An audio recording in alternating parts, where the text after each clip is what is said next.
Hey, this is the second video on my little series of like LDS questions. Um, if you haven't seen the first one, you might want to go back and watch it. You're not really missing anything.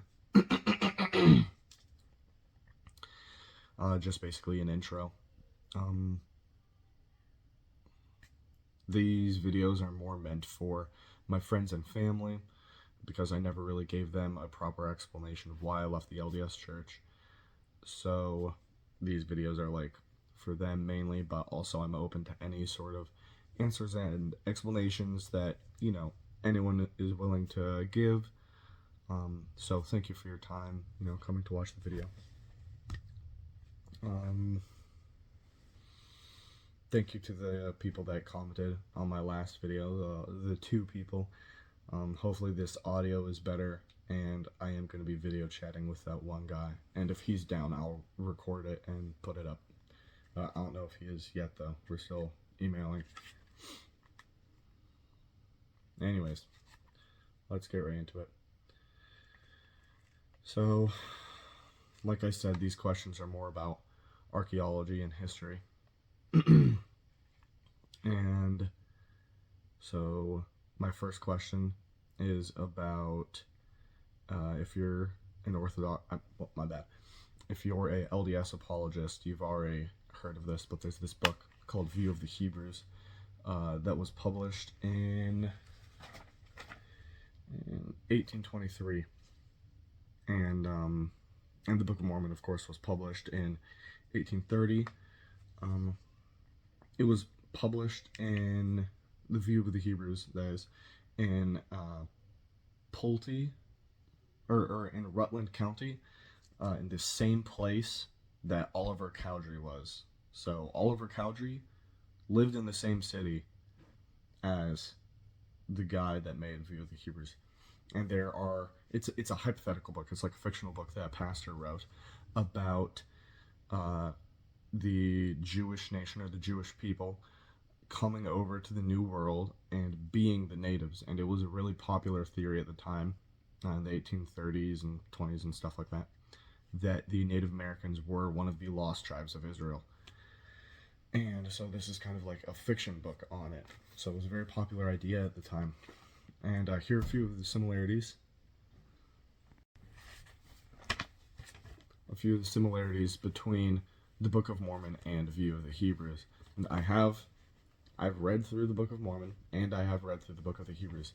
And these are, like, if you read through them, you can find these. It's written in like a 1830, or 1823, I guess, kind of fashion, so it can be a little bit hard to get through. But these are there. Anyways, the destruction of Jerusalem, the scattering of Israel, the restoration of the 10 tribes. Hebrews leave the old world for the new world. Religion is why they left. Migrations along the migrations and a long journey. Americas are an uninhabited land. Settlers journey northward, encounter a valley or a great river. The gospel is preached in the Americas, quotes whole chapters of Isaiah. Good and bad are a necessary opposition. Pride denounced, polygamy denounced, sacred towers and high places.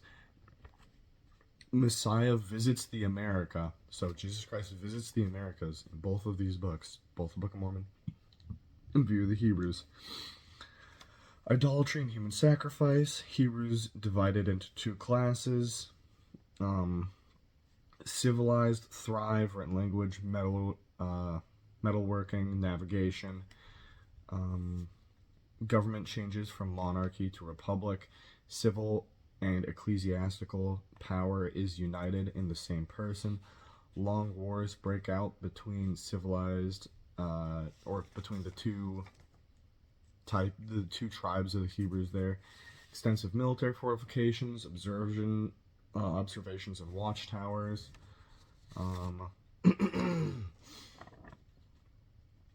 Hebrew origin in the Indian language, Egyptian hieroglyphs, lost Indian records. In View of the Hebrews, They are a set of yellow leaves buried in an Indian hill, and Elder B.H. Roberts, he read the book, noted that the leaves may be of gold, versus Joseph Smith finding gold plates that were buried in the hill Cumorah.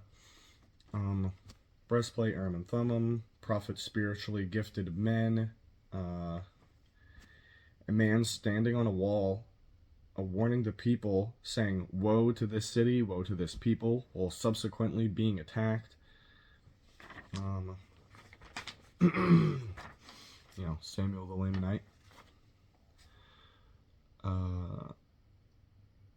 The one tribe eliminates another. Elder B.H. Roberts, had read this book, and he noted all of these similarities too. And a lot of early LDS members and stuff like that, they actually cited View of the Hebrews as like a force for the Book of Mormon. They were like, oh look, this guy has the same ideas, like we're not the only one that thinks this, sort of thing. And so basically my question is, why are there so many similarities between View of the Hebrews, which is, not the Book of Mormon. The Book of Mormon claims to be another testament of Jesus Christ, the only, the most true book on earth. It has a lot of similarities to this secular book that was written before, from Joseph Smith's time and area and everything like that.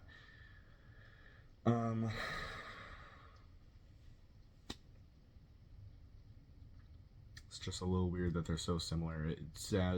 It sounds like some ideas were borrowed, and that's what the old LDS church thought when it was first founded. Anyways, my next question has to do with archaeology and stuff like that. So the church and the church's art like to portray the Book of Mormon taking place in South America, like Mesoamerica, with the Mayans and the Aztecs and stuff like that. They have a lot of art, they have a lot of videos. That's what my parents think. And but that's not what Joseph Smith and Brigham Young, and actually some modern scholars, they're modern LDS scholars, they're coming up to the forefront. That's not what they think at all. And we'll talk about that in another video. But I actually have two things from LDS website that basically confirms it's in North America instead of South America. So, first one is from, I'll have the entire View of the Hebrews book in the sources down below. And so this will be the second source. It's from the Church of Jesus Christ of Latter-day Saints. It's from y'all's website. And it's about the hill Cumorah. It's a photograph of the hill Cumorah. And it basically says that the hill Cumorah is the area in the Book of Mormon where the Nephites and the Lamanites fought their final battle. And it's also the site where the Jaredites were earlier destroyed. And it's a really nice picture of the hill Cumorah. It's also where Joseph Smith received his vision and where he found the plates and stuff like that.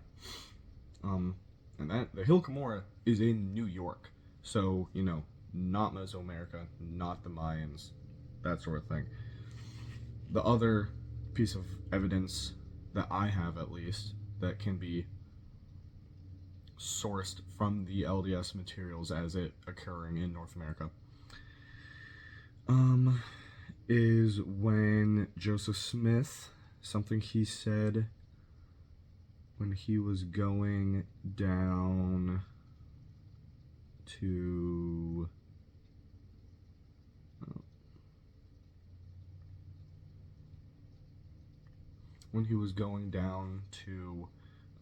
Missouri, when they were fleeing. Ohio. 1 second, it's loading. Might take a second to load.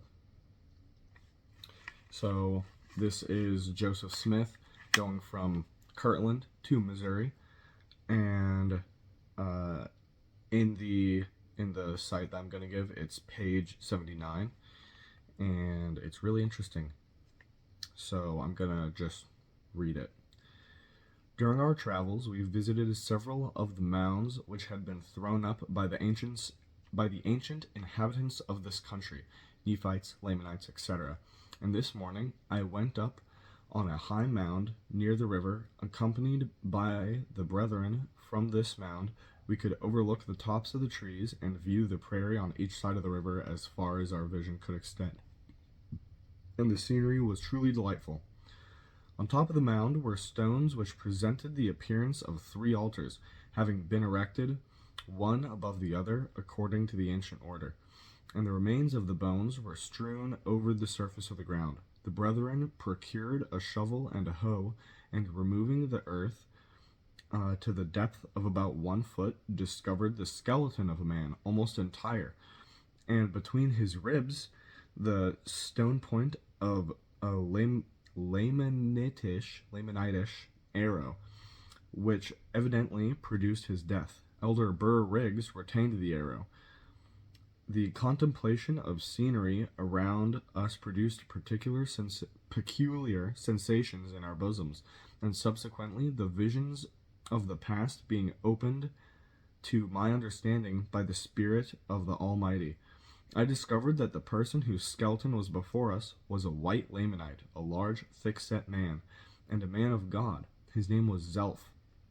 He was a warrior and a chieftain under the great prophet Onondagas, who was known from the hill Cumorah, or the eastern sea, to the Rocky Mountains. The curse was taken from Zelph, or at least in part. One of his thigh bones was broken by a stone flung from a sling in battle.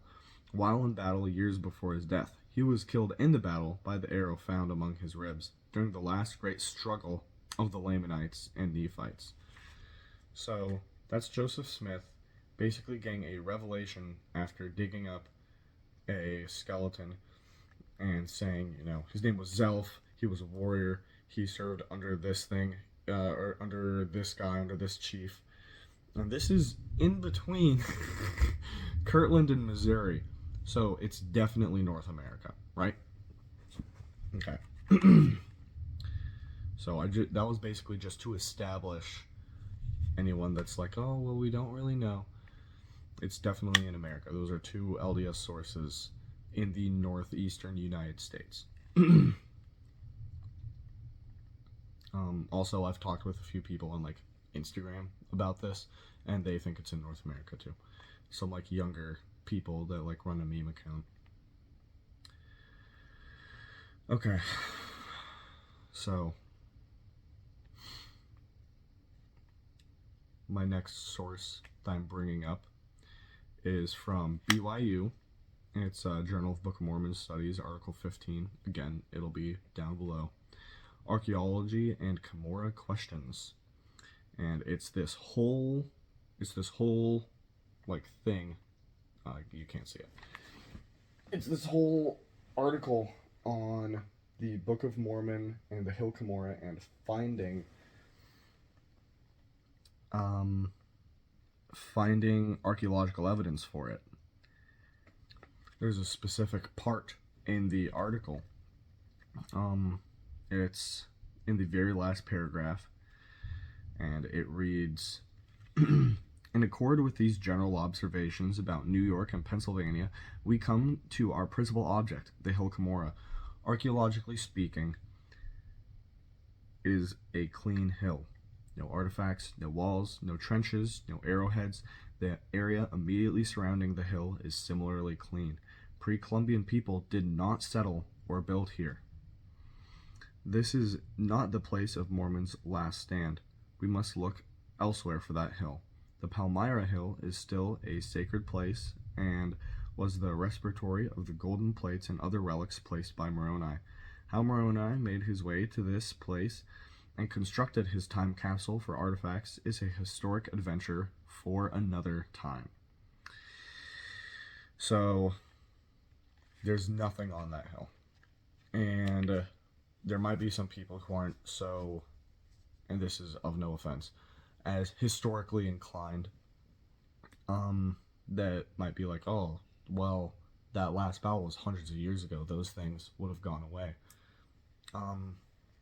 One of the oldest battles that we know about, I actually did a college paper about. It was about 2,000 years ago, or not even, it was 3,000 years ago. I'm sorry, I can't quite remember. And archaeologists were able to find the clay bullets that they used for their slings, trenches. They were able to find marks of fire and stuff like that. And that was 3,000 years ago. And we know that the Greeks and the Romans and the Scythians, the Persians, the Chinese, all these other peoples existed because their metalworking and their archaeology survived. And those were thousands of years ago. So just a few hundred years is not going to make that stuff go away. There are going to be trenches, there are going to be swords, there are going to be bodies, there are going to be all the other stuff that they had listed in the paper. But it's clean. And everywhere else in the United States, you don't see evidence for it. You don't see large population centers that are listed in the Book of Mormon. It's really hard to find these Book of Mormon places, and so I'm just kind of wondering, like, why? Why is it so hard? Another thing that to me is kind of, it's a little sad, but it's basically my last kind of nail in the coffin for this question for me, right? So it's about this guy named Thomas Stewart Ferguson. So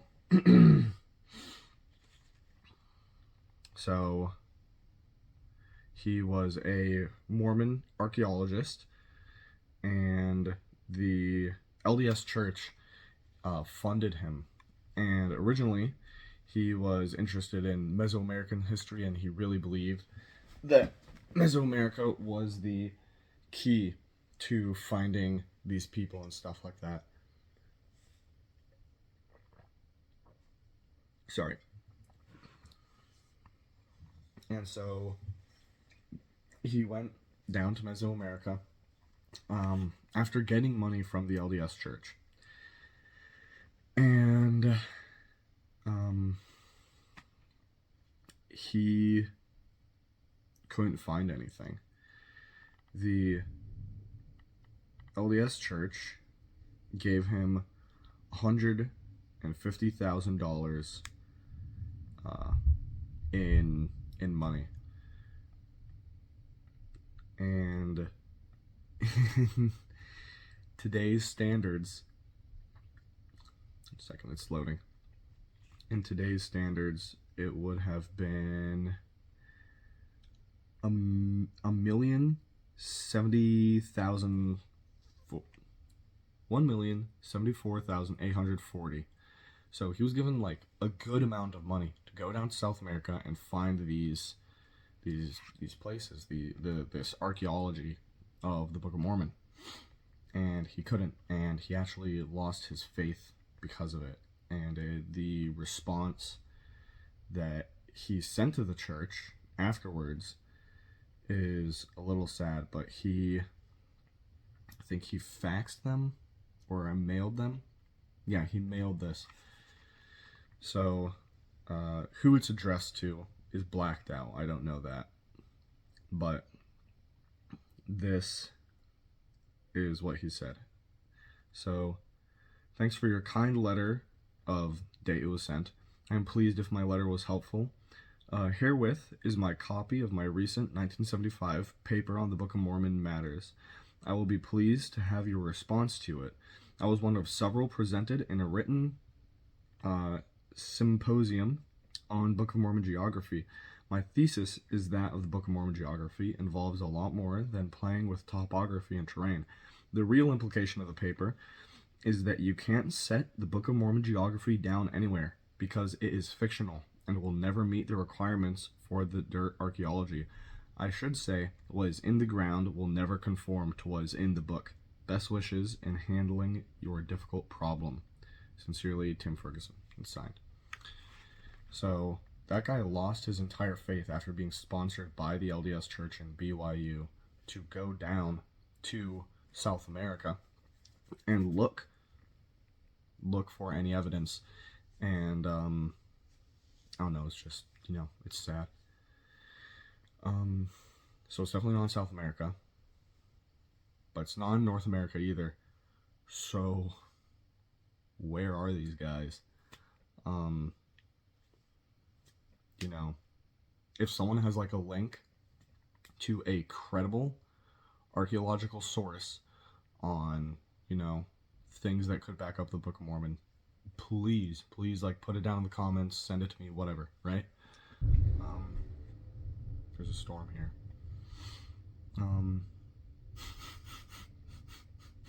Maybe it's a sign, a little bit ominous. Anyways, yeah, that's basically it for this video. Like I said, this video is going to be a lot shorter. Thank you for listening. Hopefully the audio is a lot better. Yeah, thank you.